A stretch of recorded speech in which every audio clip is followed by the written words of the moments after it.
नमस्कार, दोपहर टॉप 10 में आपका स्वागत है। मैं हूं अर्चना सिंह। शुरुआत इस वक्त की बड़ी खबर से। मध्य प्रदेश के मंदसौर में किसान आंदोलन में हिंसा के बीच दर्जनों लोग लापता हैं। इन लापता लोगों की तलाश में उनके अपने फोटो लिए भटक रहे हैं।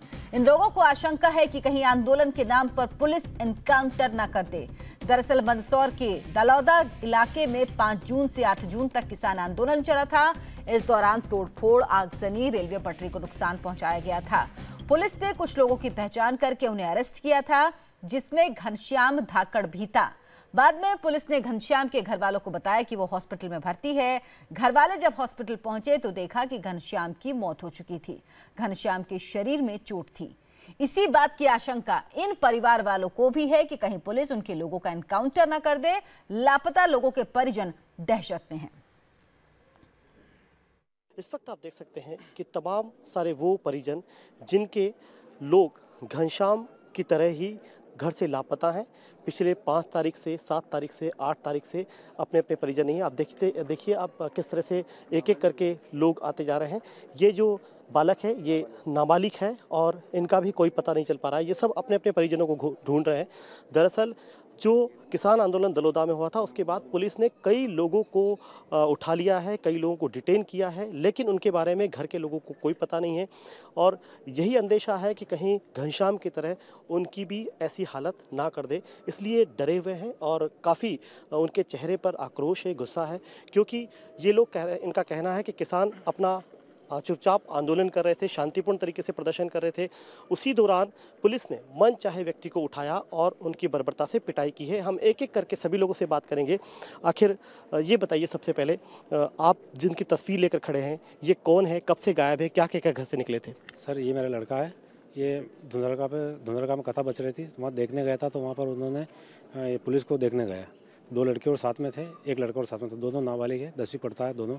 और वो उधर देखने गए तो बड़े तो लोग तो भाग गए और छोटे को देख के पकड़ लिया और उनको 6 तारीख से लापता है। सर सब दूर पता किया तो पुलिस वालों से पूछा तो वो बोलते हैं हमको कुछ पता नहीं है। और 8 तारीख से गायब है। ये दलोदा रेल हमारा रिश्तेदार, हमारी सिस्टर है। और ये गणेशराम जो है मेरा साला है, वहाँ गया था।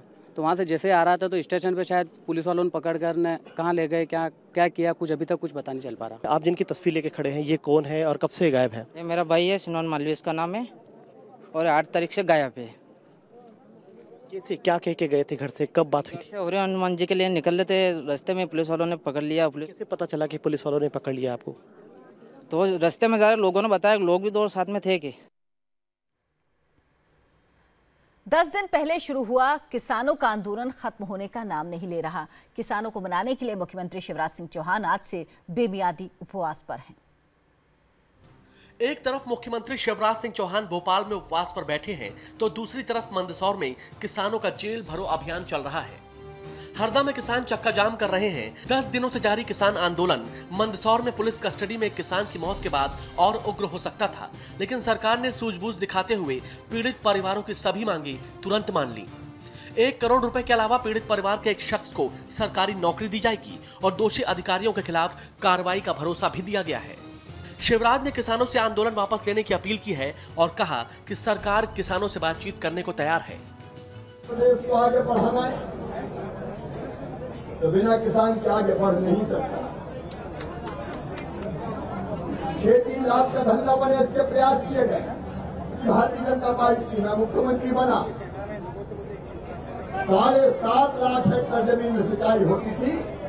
आज सीमित जमीन का रकबा है 40 लाख हेक्टेयर मेरे बहनों और भाई। कर्जा घटा के हमने किया 0%। और शायद दुनिया में कहीं नहीं होता। मध्य प्रदेश की धरती को होता है कि 1 लाख ले जाओ खाद बीज के लिए और 90,000 दे जाओ, बाकी सरकार अपने खजाने से वापिस करवाए। -10% ब्याज पर कर्जा देने का चमत्कार कहीं हुआ, अपने मध्य प्रदेश की धरती पर हुआ। शिवराज ने कहा है कि वो तब तक उपवास नहीं तोड़ेंगे जब तक किसानों के बीच एक बार फिर से भरोसा कायम न कर लें। इस वक्त की बड़ी खबर, गांधी जी पर दिए गए बयान पर बीजेपी अध्यक्ष अमित शाह ने सफाई दी। अमित शाह ने कहा उनके बयान का गलत मतलब निकाला गया।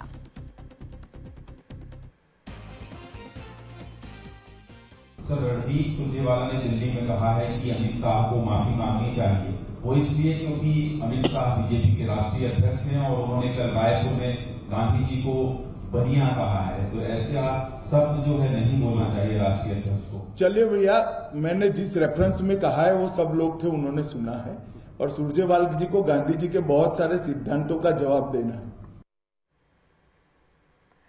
अब आपको अमित शाह का गांधी जी पर दिया गया वो बयान दिखाते हैं जिस पर विवाद शुरू हुआ। और इसीलिए महात्मा गांधी ने गुरु के साथ बहुत चतुर बनिया था, उसको मालूम था कि क्या होने वाला है। उसने आजादी के बाद तुरंत कहा था कांग्रेस को बिखेर देना चाहिए। महात्मा गांधी ने नहीं किया, मगर अब कुछ लोग उसको बिखेरने का काम समाप्त कर रहे हैं। यही कहा था महात्मा गांधी ने कि कांग्रेस की कोई आइडियोलॉजी नहीं, कोई सिद्धांतों के आधार पर बनी हुई पार्टी नहीं, देश चलाने के, सरकार चलाने के कोई सिद्धांत ही नहीं थे। भारतीय जनता पार्टी के अध्यक्ष श्री अमित शाह ने राष्ट्रपिता महात्मा गांधी, स्वतंत्रता संग्राम और आज़ादी की लड़ाई के रणबांकुरों की कुर्बानी को व्यापार की संज्ञा दे पूरी आज़ादी की लड़ाई का घोर अपमान भी किया है और स्वतंत्रता सेनानियों को शर्मसार करने का कुत्सित प्रयास भी किया है। जम्मू कश्मीर में आज सुरक्षा बलों के एक काफिले पर हमला हो गया। इस आतंकी अटैक में एक सिविलियन घायल हो गया। यह हमला जम्मू कश्मीर के अनंतनाग के कांजीगुंड में हुआ। आईटीबीपी के काफिले पर घात लगाकर बैठे आतंकियों ने हमला बोल दिया। आतंकियों का निशाना चूका और गोली आईटीबीपी के जवानों के बजाय कार को लगी। कार पर सवार एक कंस्ट्रक्शन कंपनी के कर्मचारी मोहम्मद आरिफ इस हमले में घायल हो गए। बनिहाल के रहने वाले आरिफ को तुरंत सुरक्षा बल अस्पताल लेकर गए। आतंकियों के हमले में जो कार निशाने पर आई उस पर जगह जगह गोलियों के निशान साफ दिखाई दे रहे हैं। हमले के बाद पूरे इलाके को घेर लिया गया और आतंकियों की तलाश में सर्च ऑपरेशन चलाया जा रहा है। केस दर्ज कर जांच शुरू हो गई है। जम्मू कश्मीर में सुरक्षा बलों ने आज घुसपैठ की कोशिश को नाकाम करते हुए एक आतंकी को मार गिराया। महज 15 दिनों में 29 आतंकी मार गिराए गए हैं। महज 72 घंटे में 13 आतंकी मार गिराए गए। 15 दिनों के अंदर 29 आतंकी ढेर हुए हैं। आज भी गुरेज सेक्टर में घुसपैठ की कोशिश कर रहे आतंकियों में से एक को मार गिराया गया। जम्मू कश्मीर में सुरक्षा बलों की मुस्तैदी का ऐसा असर हुआ है कि आतंकियों की साजिश बार बार नाकाम हो रही है। पिछले 48 घंटों के अंदर गुरेज, माछिल, नौगाम और उरी सेक्टर में घुसपैठ के प्रयासों को नाकाम कर दिया गया। पीओके में चल रहे आतंकी कैंप से ट्रेनिंग लेकर आतंकी बारामूला, कुपवाड़ा और उरी के रास्ते भारत में घुसपैठ करने की कोशिश कर रहे थे, लेकिन पहले से ही अलर्ट सुरक्षा बलों ने इन्हें रोक लिया और फायरिंग में या तो आतंकी मार गिराए गए या वापस पीओके लौट गए। सेना प्रमुख बिपिन रावत ने कहा कि आतंकी मॉडर्न तकनीक का सहारा ले रहे हैं, कश्मीर के लोगों को गुमराह कर रहे हैं, लेकिन सुरक्षा बलों की मुस्तैदी की वजह से उनकी साजिश कामयाब नहीं हो पा रही। आजकल का जो आतंकवाद है और जो टेररिस्ट है वो नई नई कार्रवाई ढूंढता रहता है किस तरह से उसने अपने को सक्षम बनाना है। हमको क्या करना है कि हमें भी उसी तरह से सोच विचार करनी है कि वो आगे की कार्रवाई किस तरह से करे और उसको विफल करने के लिए हमें क्या करना चाहिए। सोशल मीडिया के जरिए वहाँ के जो नौजवान हैं उनको भड़काया जा रहा है, उनको बहलाया फुसलाया जा रहा है, जिससे कि वो गलत रास्ते पर चल रहे हैं। हमारी तो कोशिश यही रहेगी कि जितने भी ये नौजवान हैं जो गलत रास्ते पर भटक गए हैं, ये जो हैं हथियार डालकर हमारे साथ मिलजुल कर काम करें। आम आदमी पार्टी में कुमार विश्वास और अमानतुल्लाह खान की जंग खत्म होने का नाम नहीं ले रही। आज दिल्ली के पार्टी दफ्तर की दीवारों पर लगे पोस्टर को लेकर विवाद खड़ा हो गया। राजस्थान के प्रभारी बनाए जाने के बाद आज पहली बार कुमार विश्वास आम आदमी पार्टी के दफ्तर पहुंचने वाले थे। रात में ही पार्टी दफ्तर की दीवारों पर कुछ पोस्टर लगा दिए गए। इन पोस्टर्स में केजरीवाल को इस बात के लिए धन्यवाद दिया गया था कि उन्होंने अमानतुल्लाह खान को सबसे ज्यादा कमेटियों का चेयरमैन बनाया है। विवाद बढ़े नहीं, इसलिए कुमार विश्वास के दफ्तर पहुंचने से पहले ही सारे पोस्टर फाड़ दिए गए।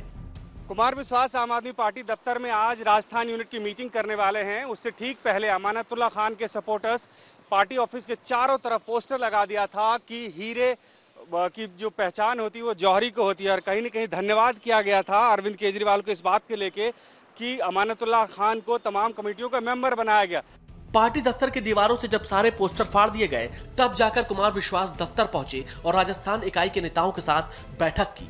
अमानतुल्ला ने कुमार विश्वास पर बीजेपी और आरएसएस के लिए काम करने का आरोप लगाया था, जिस पर कुमार विश्वास ने नाराजगी जताई तो अमानतुल्ला को पार्टी से निलंबित कर दिया गया। इस वक्त की बड़ी खबर, इंडिया टीवी की खबर का बड़ा असर हुआ है। बिहार बोर्ड परीक्षा में पैसे लेकर पास कराने वाले सौदागरों पर पुलिस ने बड़ी कार्रवाई की है।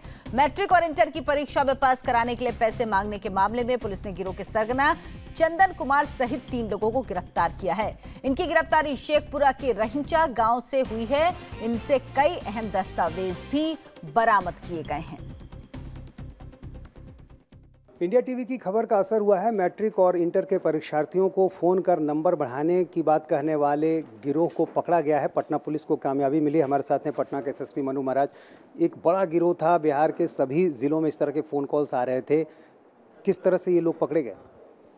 एक बड़ा गिरोह ऑपरेट कर रहा था। खाली बिहार ही नहीं, बिहार से बाहर भी कुछ जो लोग थे उनको फ़ोन जा रहे थे। मुख्यतः अभी जो परीक्षा हुई है इंटरमीडिएट की और मैट्रिक की, उसमें स्टूडेंट्स को फ़ोन कर करके बोला जा रहा था कि आप फेल हो जाएंगे और अगर आप अपने नंबर बढ़वाना चाहते हैं तो पैसे जमा कर दीजिए। हम लोग लगातार इस गिरोह को ट्रैक कर रहे थे और ट्रैक करते करते हम लोग नालंदा कतरी सराय पहुँचे। कतरी सराय के बाद फिर हम लोग शेखपुरा पहुँचे। वहाँ पे 3 गांव है, शेखो सराय थाना अंतर्गत, वहाँ पहुँचे तो वहाँ देखा गया कि वहाँ जो पूरा है ये इंडस्ट्री के रूप में ये सब चल रहा है और मैक्सिमम लोग जो हैं यही धंधा कर रहे हैं। वो डाटा अवेलेबल करवाते हैं कहीं कहीं से और उसके बाद लोगों को फ़ोन करते हैं। इसमें इसका मॉडस ऑपरेंडी है कि कुछ तो ये जो सेल साइट्स होती हैं उसके माध्यम से जो कस्टमर्स होते हैं उनका डाटा ले लेते हैं और उनको बोलते हैं कि जैसे naptol.com साइट है कि आपका कार आपको रिवॉर्ड में निकली है, आपका पैसा निकला है तो आप इतना पैसा जमा करवा दीजिए। बद्रीनाथ में आज सुबह एक हेलीकॉप्टर क्रैश हो गया। इस हादसे में 1 की मौत हो गई जबकि 7 घायल हैं। यह हादसा सुबह 7:45 पर तब हुआ जब एक प्राइवेट कंपनी का crystal aviation Agusta 119 helicopter Badrinath से टेक ऑफ कर रहा था। जैसे ही हेलीकॉप्टर ने टेक ऑफ किया वो क्रैश हो गया। इस हादसे में हेलीकॉप्टर के इंजीनियर लामा की मौत हो गई। हादसे में पायलट कैप्टन वाजे और को पायलट अलका समेत 5 लोगों को मामूली चोट लगी है।